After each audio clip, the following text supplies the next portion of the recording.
This is Adam King from Aliens Don't Ring Doorbells, and you're listening to Madness to Creation. Go ahead, say it. Welcome to the Madness to Creation podcast for self-care and music merch. This is Maddie. How are you? Here at Madness to Creation, we strive to be well, be balanced, and to live our life to the fullest. On this episode, we have Kim Salmon of the legendary band The Scientists. They're out of Australia, and in this episode, we talk a lot about art therapy, their new album, Negativity, the legacy of The Scientists, how they influenced so many punk bands, and we also talk about the music video for the Science of Suave. What is so cool about this album, it features an all-new lineup, not an all-new lineup, but for the original lineup of Kim Salmon, Tony Thewlis, Boris, Sudjovic, and Leanne and Tony. And if you're into bands like the Cramps, the Stooges, Suicide, and Gun Club, then I certainly recommend The Scientists. You're really going to dig this record because it's something different, something outside the box and all that.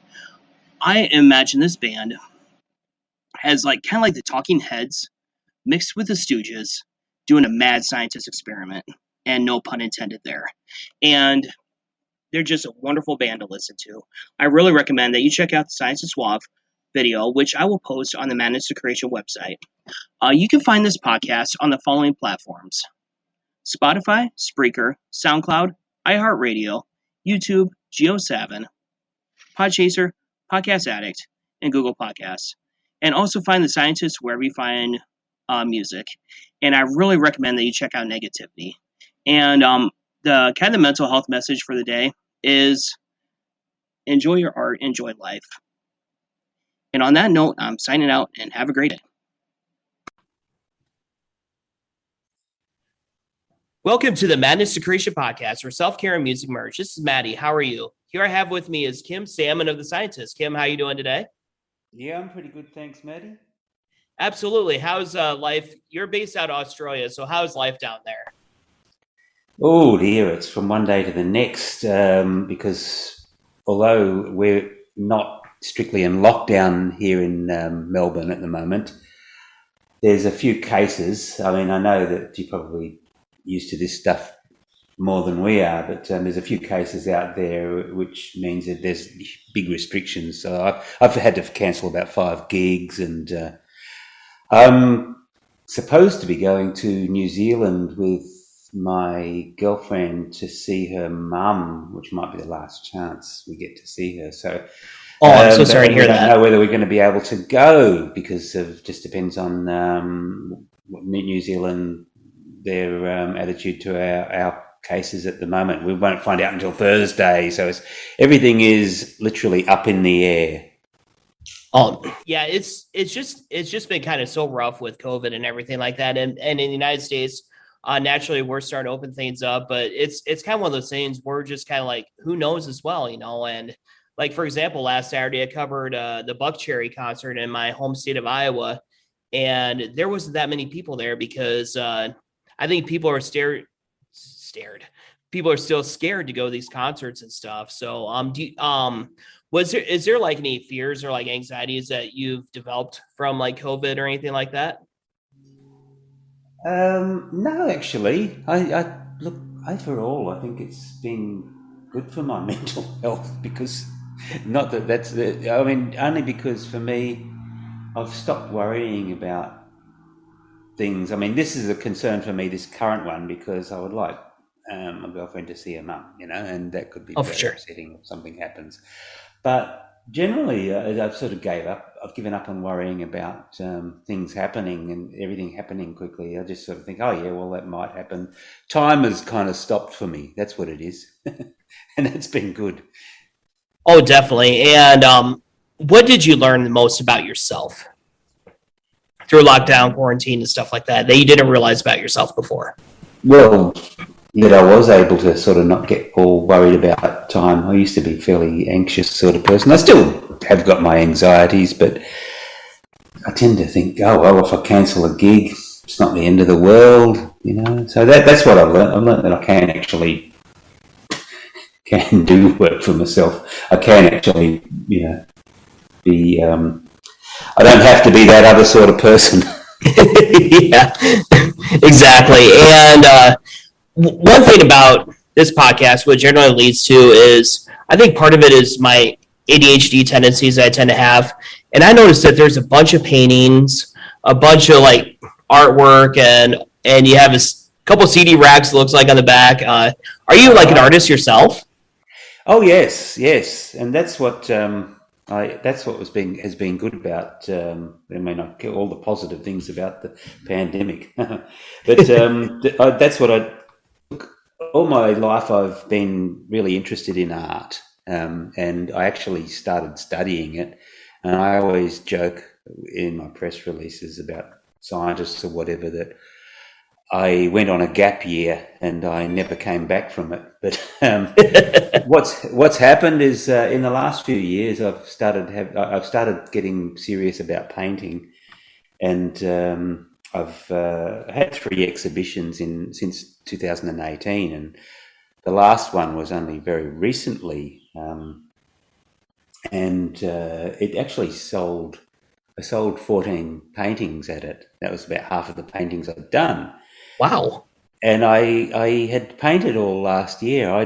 That's what happened with me. I thought I was going to paint regardless. I thought, right, I've got to really work on something, and I had some ideas about what I was going to do, and I developed those. But I just thought, well, I'm going to have a gig here. I'm going to do a recording, and it'll probably, knowing me, I'll probably not get around to finishing it all, but. That's what I did. I basically painted, and it was great. It was fantastic for me to paint. I mean, I really saw things through. I learnt things about painting that I developed some methods and processes that I hadn't got to, and so I'm just thinking, really what to do for the next one, because I want to have another one. I think there's ways I could go about what I did. I've refined it. I'm not about the formula, so despite being in a band called The Scientists, I'm not about the formula. I'm very much about doing something from scratch every time. I like to learn things sort of in my system, basically integrate them without really consciously going about it in some kind of overly methodical way. I like to sort of absorb what I do, but I'll explore ideas and continue. So that's what I've been doing, and I've been anyway, it's been a great process. I sort of do watercolors. I don't know, you probably can't. You can see things. There's a big painting that's not mine. Oh, I was going to ask if that was yours. No, I wish it was. I love it. It's my girlfriend's friend. It was sort of, when I met her, I saw that. I've always looked at that thing and admired it. So, and it's, now my things are sort of, there's a sort of like a kind of little ornate looking easel with about 3 things on it. There's 3 paintings. I sort of look at them all as I'm working. They're watercolors, and I'll show you, even though the listener can't see it. But this is sort of one of them. Although actually, it should. You made that? One. Well, that's a photograph of the painting. I accidentally printed it out as a. Oh. But it's sort of vaguely. I don't know how much you can tell. It's kind of. I've got into fluid shapes a lot. This one here is kind of like a. That's what's up there. These are the ones that are up there. That's my girlfriend asleep. But I like it because she looks kind of like she's in the womb, and she's just kind of come. It's a bit abstract. Yeah, that's sort of what I do. It could almost be like waiting for rebirth type of thing or something like that. Yeah. Well, it could be. It's sort of got that, and I think the fluid shapes that I've got in the other one, it's kind of like that's what I've been going in this way of fluids, because I use sort of watercolor, and I like the way the fluids dry, and I like the way the paint flows in them from one thing into the other. But I also like to try and capture the illusion of reflections, and my big challenge is to not have the art look like Robert Williams, who I like. But I'm not trying to go for that hot rod lowbrow thing with chrome everywhere, but I do like lots of that chrome effect. Oh, absolutely. Yeah, I was gonna say, like, in my photography, I've always been a fan of reflections and stuff like that, and just like stuff you might see in the background that, while it's the focus is in the foreground, but you might see a couple things in the background that I've always liked stuff like that for some reason.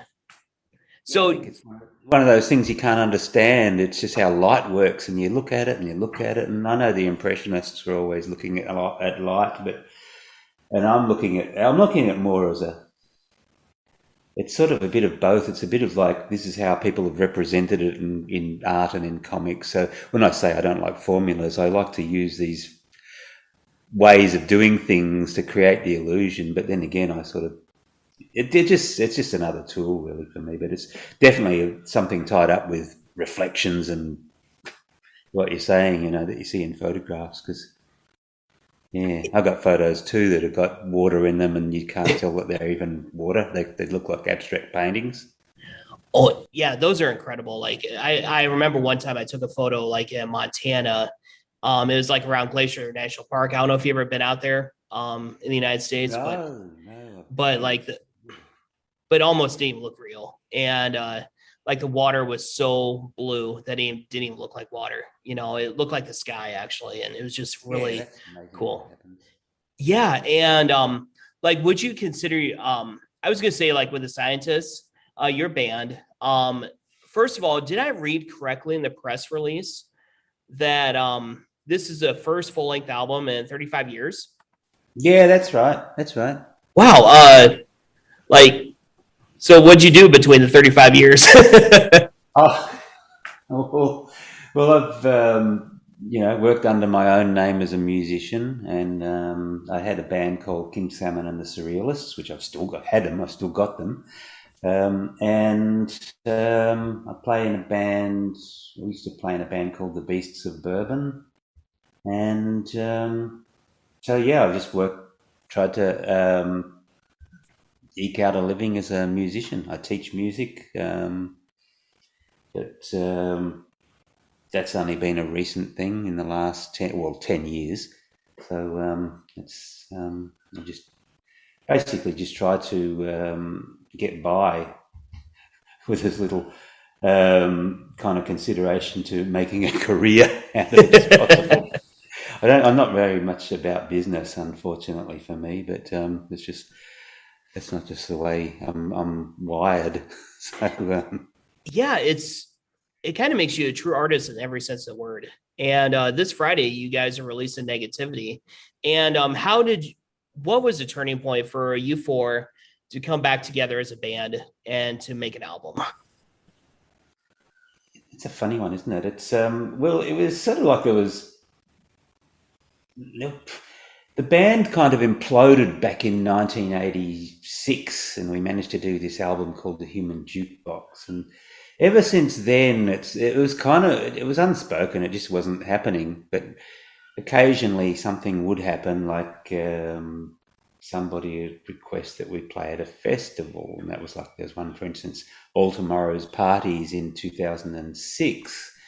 We did a show with them and some side shows around that, and we used that particular lineup that was on the album Weird Love from 1986 as well. And so that's pretty close to the classic lineup, but we got Leanne playing drums, who played on Weird Love. Anyway, so we had that show, then another one with those same people. They were good for a few shows. They helped us out there. They got us to do, I think it was maybe 10 or 11 years ago, something called I'll Be Your Mirror, and we played with the Stooges and Mudhoney and in New York at Cooch's. Oh, wow. And so that was, and there was always this idea that, because we'd never really got to the United States, there was this idea, that was the first time, in fact, the band, there was this idea that people would say, I've waited so long to see you guys, and I think a sense that because we'd never been there, maybe we should travel there, but what do you do? How do you make it happen? So, but one day, after it was a reissue label called Numero that reissued all of our stuff pretty much, and they made a box set called A Place Called Bad, named after one of our songs, like the Human Jukebox.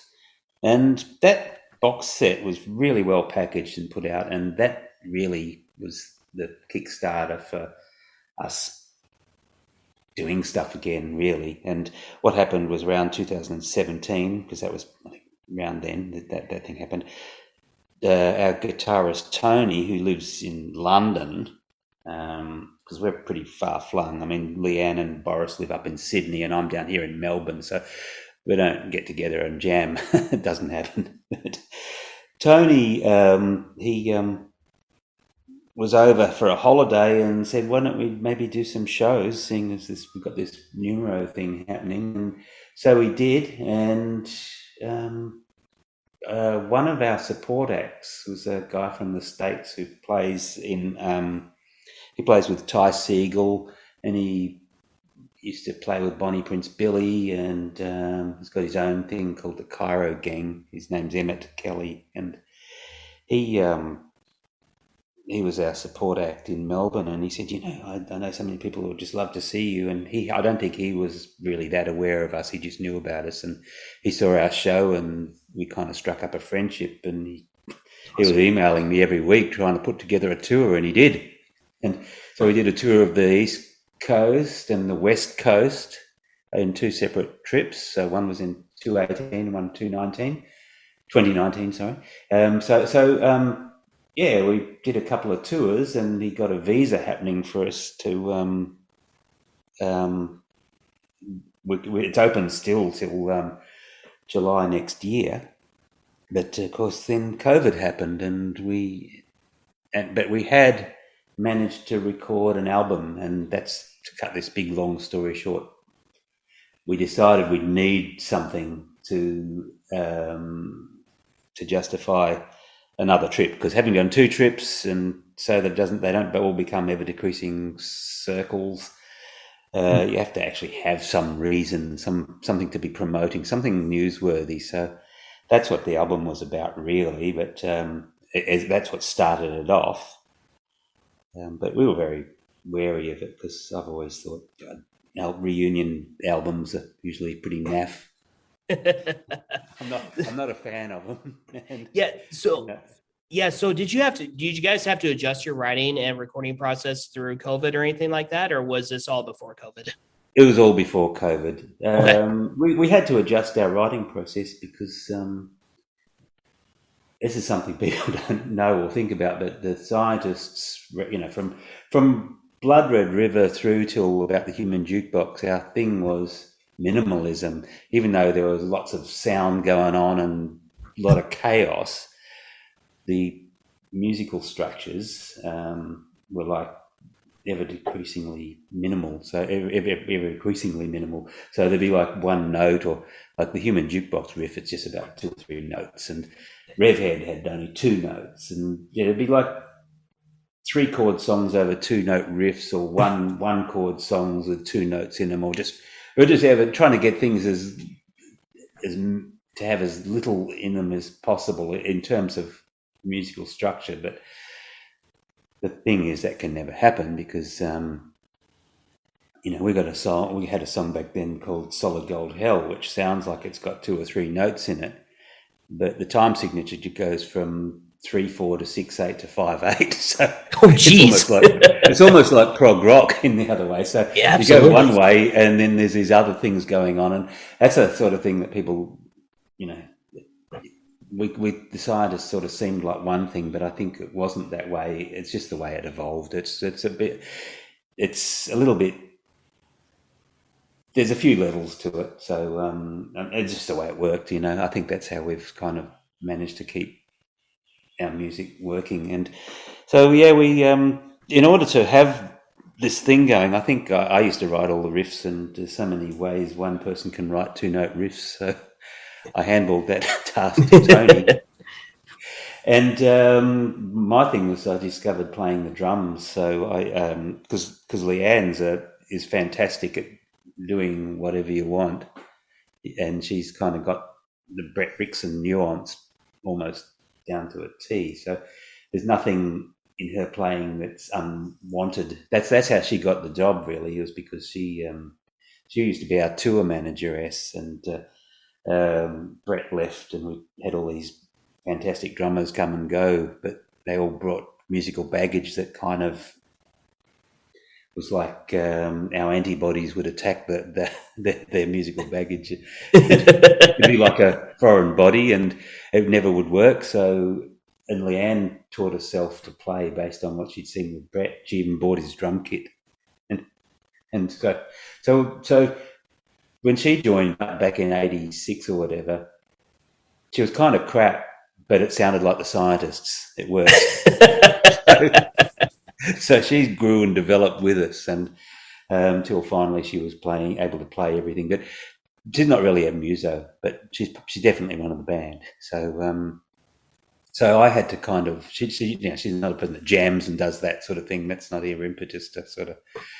But she loves being in the band, and we love having her there. So the way to get the rhythmic thing happening was that I kind of taught myself to play the drums very, very badly. But so I'd make up grooves and things, crazy grooves, and I'd send them off to Tony, and Tony would bring his sensibilities to the 2-note riff and send them back to me.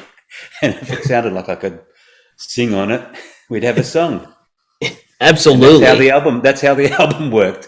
And then the other part of the process is called Leanne and Boris down, and then three of us had we'd jam then, and we'd knock the things into songs. So that Leanne was very much part of that process. So, there was like, we'd work out how we'd play it. She'd play it in a way that she'd turn it into proper playing. And so it was sort of, that was the process. So it was quite a different process to the way we had before, but it was organic. And then when we finally got to record it, we were in Perth in 2019, receiving an award there for something, finally getting recognised in our hometown.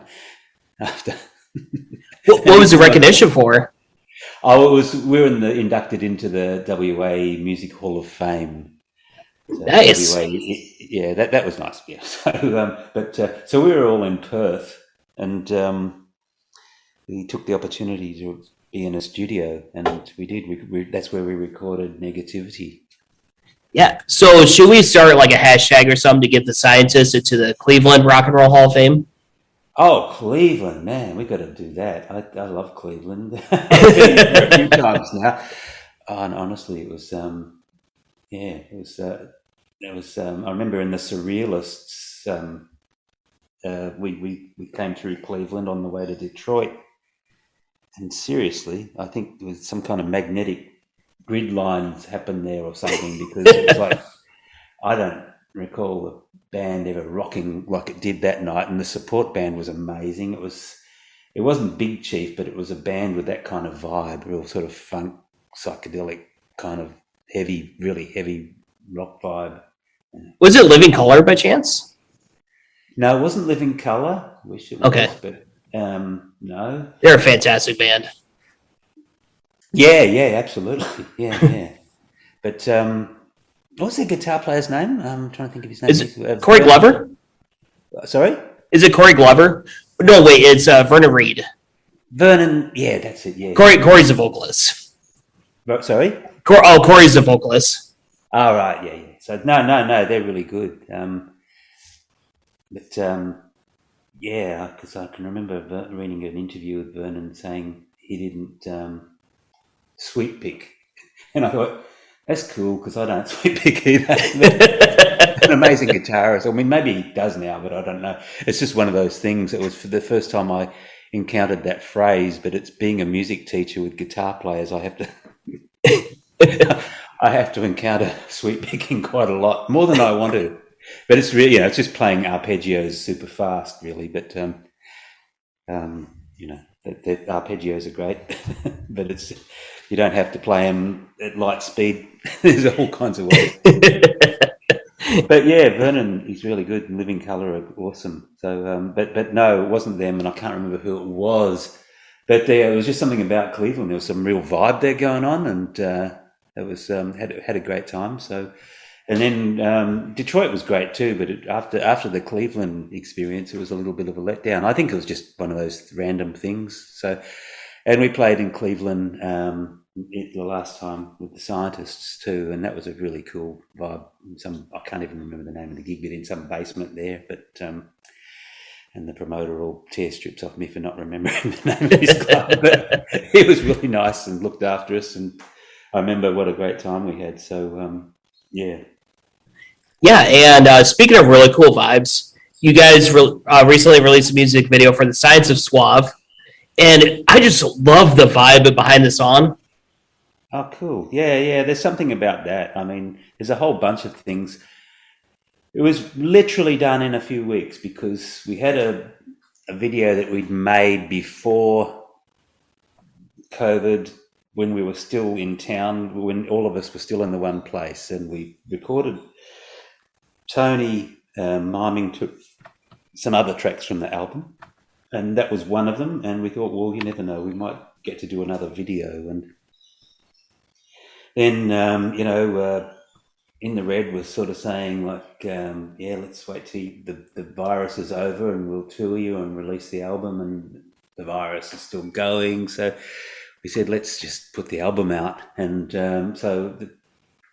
just recently the album was out last Friday. But then, it was like they wanted, our publicist wanted to know if there was another single. So we had Outsider, but we thought, well, okay, we'll see if we can make one. Went to the same video guy, and he said, well, let's see what we can use. Tony, we can maybe do something with Leanne from the footage we had. We shot Boris, and this is funny because I'd sort of run out of clothes that I hadn't worn in other videos. So I had to think, what can I do? Obviously, I won't try and be James Bond or something. So I sort of went the other way. That was pretty obvious. I tried to make my hair look like a mullet, which in some scenes it does. And looked for clothes, and I had some pair of cut-off old jeans that I had with those silly stick-on patches, and it was fun. It was a lot of fun. A friend has a bar, so I kind of did it in there, and But I don't know. I just thought with that song, I thought it was the best choice for the next single because it starts off with this really cool drumming, So Leanne starts it, then Tony comes on with this monstrous riff, and then I go woo. So everybody in the band kind of get there. Leanne, Tony, me, then Boris. It's all like, wow, this is everybody doing their thing, and this is how us kind of saying, look at me. I'm tough. Absolutely. It was so that's kind of that's what I like about the song. That's kind of irresistible, that intro. So from there on, what can you do but party? Oh, definitely. And what are you most proud of with the Scientists in terms of your legacy?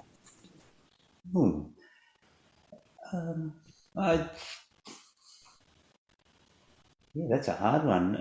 I think just that we're got our own thing, and it's a sort of a thing that it's art. I think of it as art. Definitely. I think it's really like has got this freeness about it. It's kind of improv in a way. It's very different every time we do a gig. It's never even though we've got these simple 2-note riff structures and things, it's just a real basic framework for something kind of cool to happen every time we play. So I think it's that, really. I kind of think of it almost like jazz, almost like abstract art.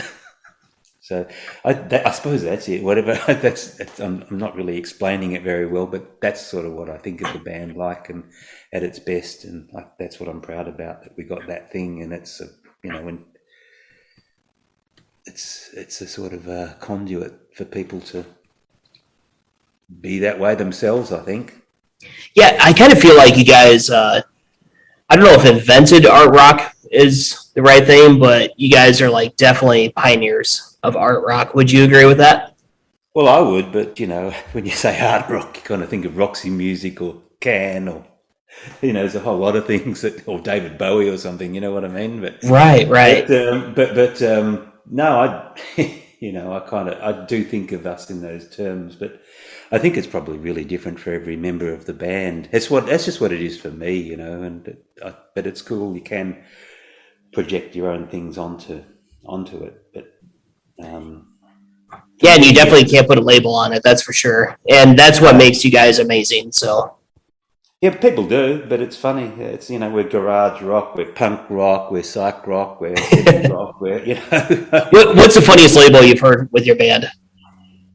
Like the funniest comparison? Scuzzball rock. What is Scuzzball rock? I don't know, but I know we've been called that. Scuzzball rock. Yeah, I think I don't know what Scuzz is, but yeah, but I think there's that because we've got a song called Rev Head, and there's that lowbrow kind of vibe going there. It's a bit like because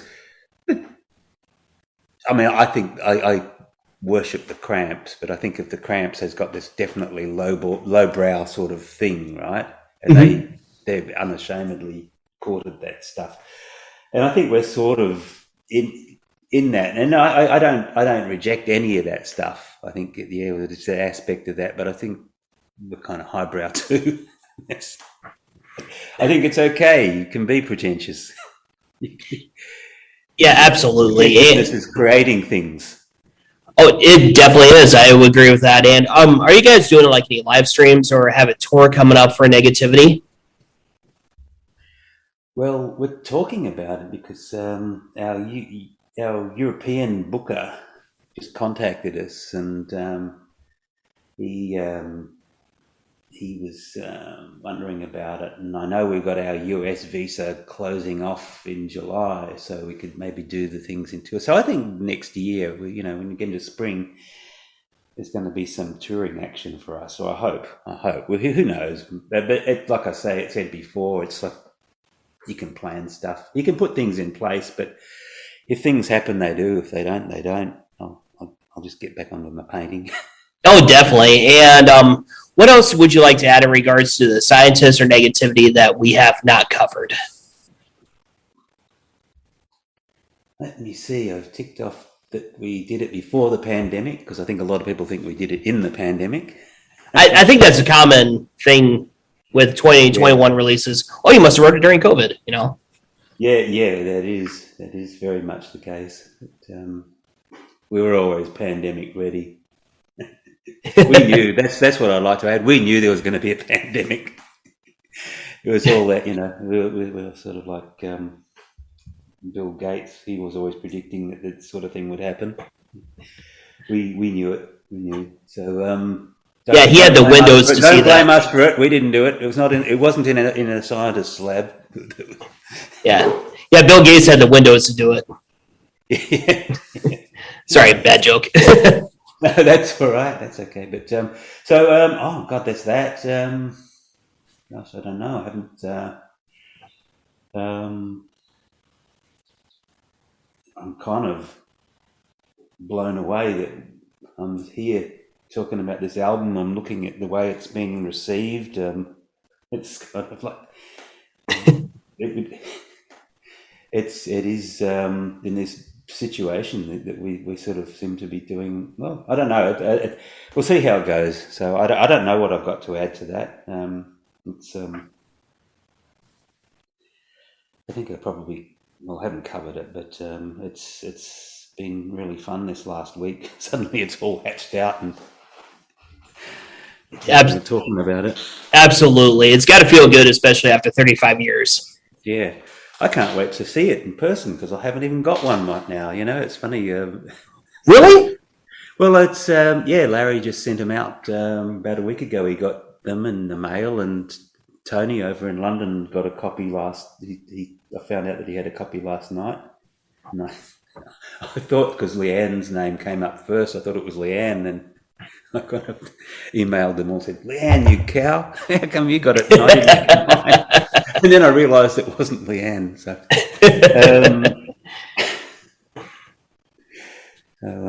and just Tony was sort of wondering about, I thought this song was going to go on there, and what happened there? but he was very pleased with it all. So, that was... Look, Maddie, I don't know what to say about it. It's very interesting to be doing a podcast about mental health for this, but I'll go with it, There's something in the last year I've stopped seeing a shrink. Okay. So she was fantastic, and it really helped me seeing her every month. And but she was sort of wondering, saying, we seem to work through a lot of things. If you don't feel the need to, we maybe can think about maybe putting a hold on it and reviewing it in the future at some time. That's pretty much where I'm at. I kind of think, well, I was sort of running out of things to say to her. So I don't need to make things up, Right. So do you see life in a whole new perspective now from when you've started seeing her? Yeah, definitely. I think it was just a matter of talking through a whole lot of stuff that I had, and she just happened to be a good fit for me. She was able to help guide me through my thoughts about it, and have a way of looking at things that made nothing can fall into place on its own, but it helped me look at sort of at things in not such a negative way, if I can use that word, negativity. That was the maybe that's something I could talk about, because the title is I know that we had to. It was a sort of a vote to get that title. When I thought of it, I thought, what a great title. But it wasn't like everybody thought it was a good idea. But I just had always thought that the scientists had kind of thrived on negative energy, and there were a few songs on the album with names like, I think there was a song called Naysayer, and the idea about the scientists having a sort of a dark vibe, certainly hasn't gone away. Yeah, and people are more skeptical of scientists nowadays. In the United States, there's so much criticism on Dr. Fauci now.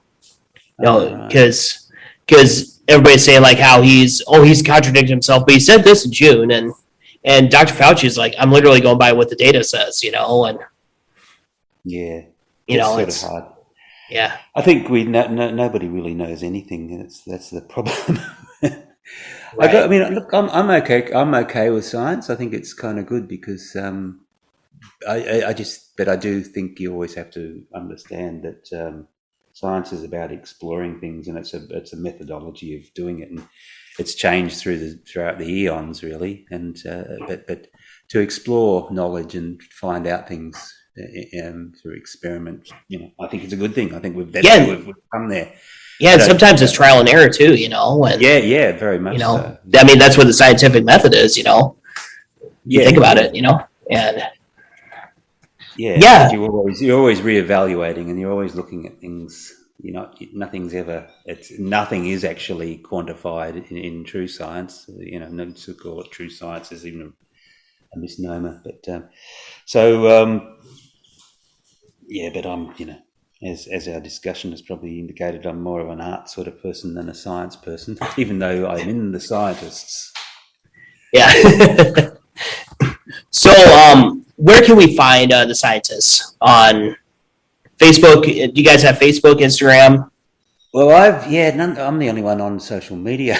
Well, there's In the Red, the label. You can go to. You'll see plenty of posts on my page, and you'll be able to sort of see it.